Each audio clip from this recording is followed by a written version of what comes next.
Hoje é a vez do advogado e ex-secretário de Justiça do Estado de São Paulo, Dr. Manuel Alceu Afonso Ferreira. A hermenêutica no século XXI é lenda? Não, pelo contrário, a hermenêutica é algo de útil e diariamente utilizado por todos aqueles que lidam com as leis. Quer dizer, a hermenêutica é a principal ferramenta para você entender o sentido e a aplicação da lei. E com relação ao direito de resposta, doutor, ainda está engatinhando no Brasil? Certamente, menos na imprensa escrita e engatinhando mais naquilo que se refere à televisão. Quer dizer, são raríssimas as hipóteses de direito de resposta na televisão. Está engatinhando, eu diria que de modo geral está engatinhando. O senhor acredita que a soberba segue paralelamente à intelectualidade? Não, eu não acho isso não. Eu acho que a intelectualidade, a verdadeira intelectualidade, é aquela que não usa a soberba, não exerce a soberba. O verdadeiro intelectual é um humilde. Os sábios sempre foram humildes. O verdadeiro intelectual é um humilde. Os sábios sempre foram humildes. Agora, conte uma coisa para nós. O que leva personalidades a serem avessos a entrevistas? Timidez? Não, eu acho que as verdadeiras personalidades, um pouco de cansaço, né? Quer dizer, tem entrevista de manhã, entrevista à tarde, entrevista à noite e tal, então isso cansa. Essas as verdadeiras personalidades. As outras personalidades, digamos assim, as personalidades de médio escalão, né, se sujeitam e aceitam com muito prazer e com muito gosto as entrevistas. Jamais timidez? Não, timidez não, de jeito nenhum. Eu acho que a personalidade... Eu digo sempre o seguinte, depois de 21 anos, ninguém tem o direito de ser tímido, não é? Ainda que isso provoque reações internas. Mas vá em frente, seja afirmativo. Timidez, jamais. O que o senhor acha do fato dos elevadores em Nova York não terem o 13º andar? Você sabe, Cacildo, que é uma coisa complicada. Eu morei nos Estados Unidos logo depois de formado, morei algum tempo, e realmente me impressionava esse fato dos elevadores não terem o 13º andar, né? E eu pensava o seguinte, que é alguma coisa que eu penso até hoje. Como é que um povo tão intelectualizado e de tamanha cultura cede tanto à superstição, não é? Como é que a superstição supera Sim. toda essa cultura e toda essa informação? E descobriu? Não descobri até hoje. Eu tenho a impressão, deva ter sido o seguinte, um primeiro incorporador qualquer, que devia ser um azarado na vida, Lançou moda. suprimiu o 13º andar e a partir daí todo mundo copiou. Como Agora, aquele prédio não caiu, todo mundo passou a copiar. resolveu. Vamos falar sobre um outro assunto totalmente diverso. Conte para nós como foi no tempo da censura o depoimento de Júlio de Mesquita Neto no 2º Exército, ocasião em que Manuel Alceu gelou, entre aspas. Essa é uma lembrança que não vai se apagar da minha memória, né? Eu me lembro que era uma tarde de sexta-feira, uma tarde calorenta, em que eu acompanhei o Dr. Júlio a um depoimento que ele iria prestar na 2ª Região Militar, a respeito de uma notícia que o jornal tinha divulgado. E o Júlio Neto, que era um homem de extrema coragem, ao ser perguntado por um major, quem conduzia o interrogatório era um major, o major perguntou, doutor Júlio, como é que uma notícia sai no jornal?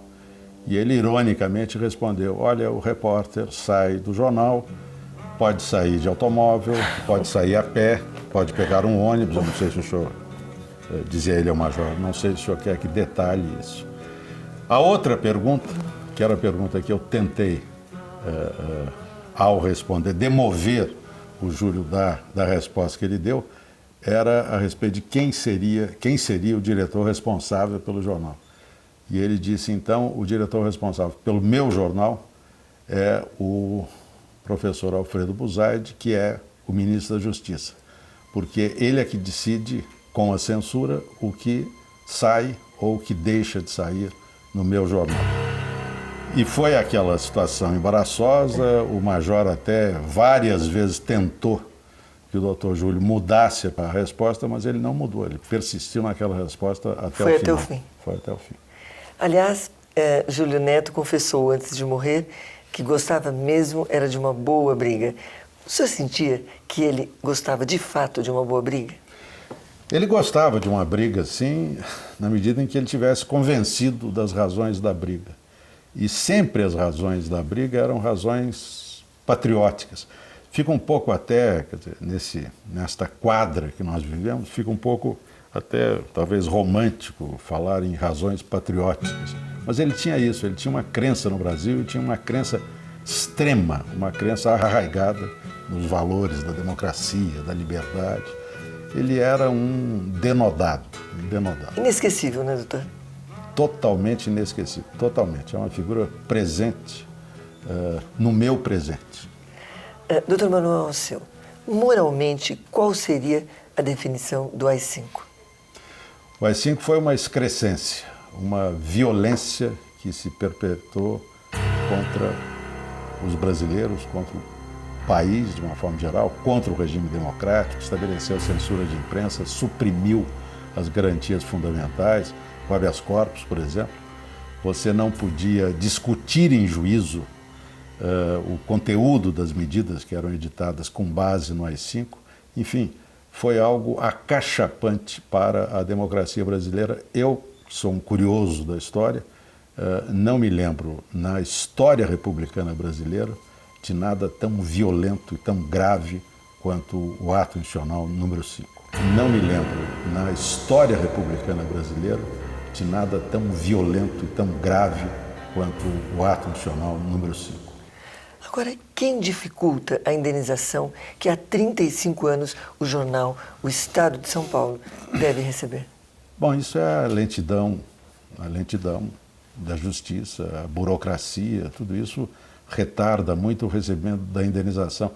Indenização essa que não vai alterar em muito a vida da empresa jornalística, mas que, de qualquer forma, é perseguida por uma questão moral. Quer dizer, o jornal está sendo indenizado pela violência que sofreu. E não apenas pela violência de não publicar em si, como também pela violência de não publicar aquilo que os outros jornais brasileiros, naquela época, livremente publicaram a respeito da saída do então ministro da Agricultura, Sinili.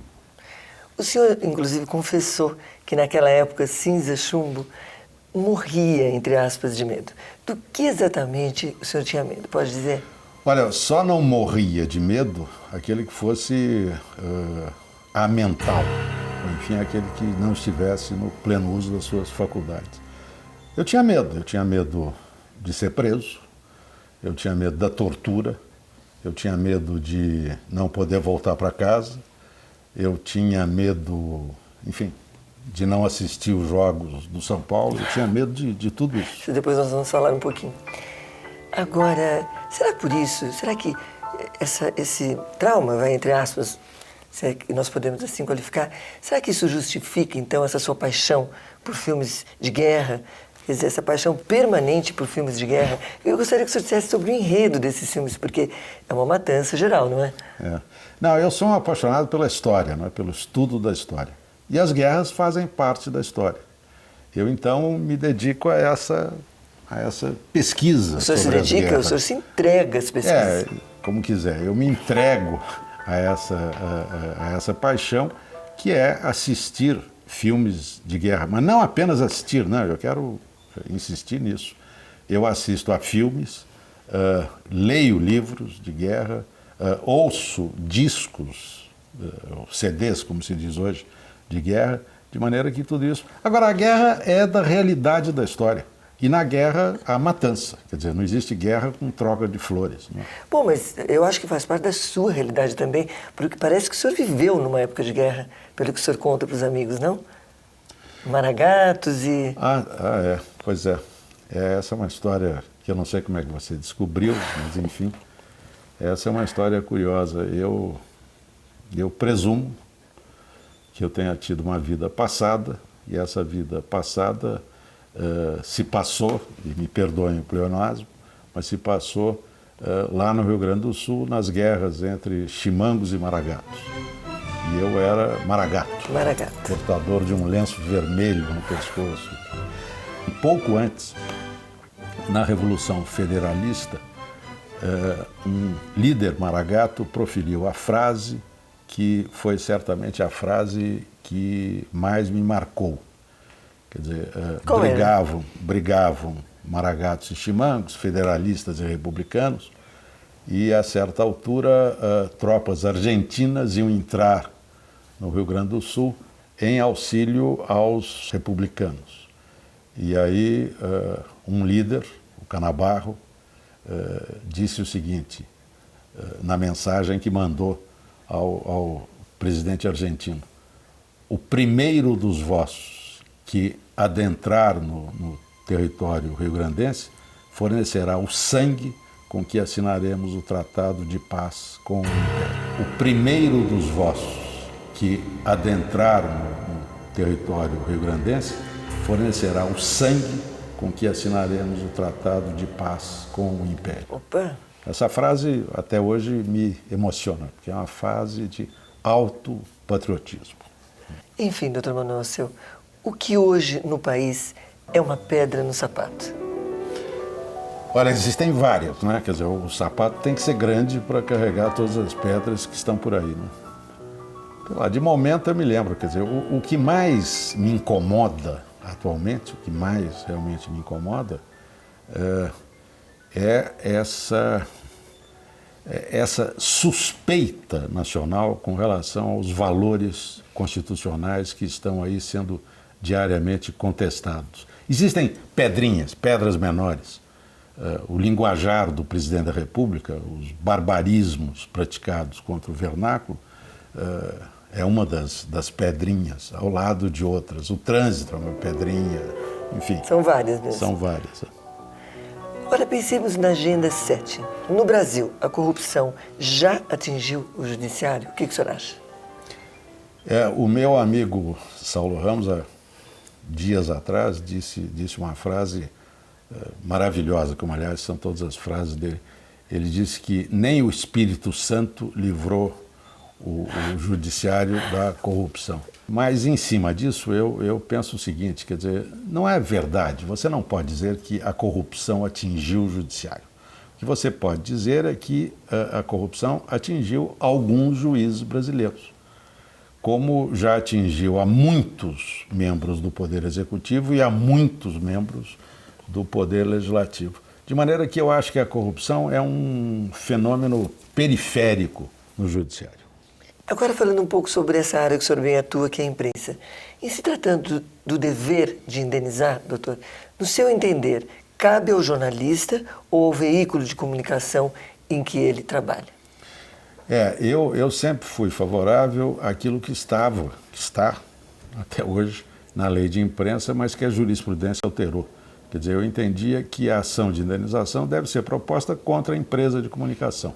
Se a empresa de comunicação se convencer de que o jornalista agiu incorretamente, e se ela, a empresa, for condenada, ela então, numa ação regressiva, vai cobrar essa indenização do jornalista. Até porque, na ordem prática, se você permitisse que as ações de indenização fossem propostas contra jornalistas, você estaria passando um atestado de insanidade aos autores dessa ação, porque os jornalistas são duros, né, para poder responder a indenizações.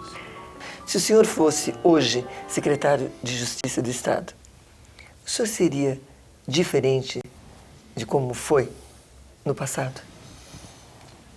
Olha, não. Quer dizer, eu seria exatamente o mesmo que fui naquela época. Eu, quando recebi a Secretaria da Justiça, recebi a Secretaria já sem o problema penitenciário.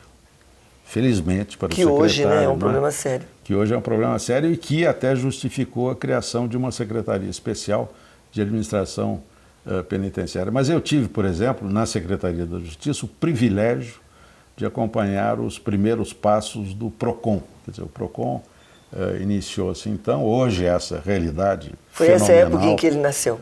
Ele nasceu nessa época porque eu assumi a Secretaria exatamente no ano, ou um ano depois da entrada em vigor do Código de Defesa do Consumidor, que foi a primeira lei votada no país e que recebeu aprovação unânime do Congresso Nacional depois da Constituição de 88. E agora, para encerrar esse nosso primeiro bloco, por que o senhor abandonou a estratégia ou a tática, não sei bem, da bengala? Olha, eu abandonei por uma razão, quer dizer, a bengala era um instrumento, não é, de elegância, digamos assim. Não é? Todo mundo me perguntava se eu tinha sido atropelado, ou o que tinha acontecido, etc. E tal. E eu tinha que responder essa pergunta constantemente. E eu cansei de responder, preferi recolher a bengala e larguei tudo. Mudemos a estratégia então, não é mesmo? Bom, você não saia daí, daqui a pouco nós voltaremos com o advogado e ex-secretário de Justiça, Dr. Manuel Alceu Afonso Ferreira.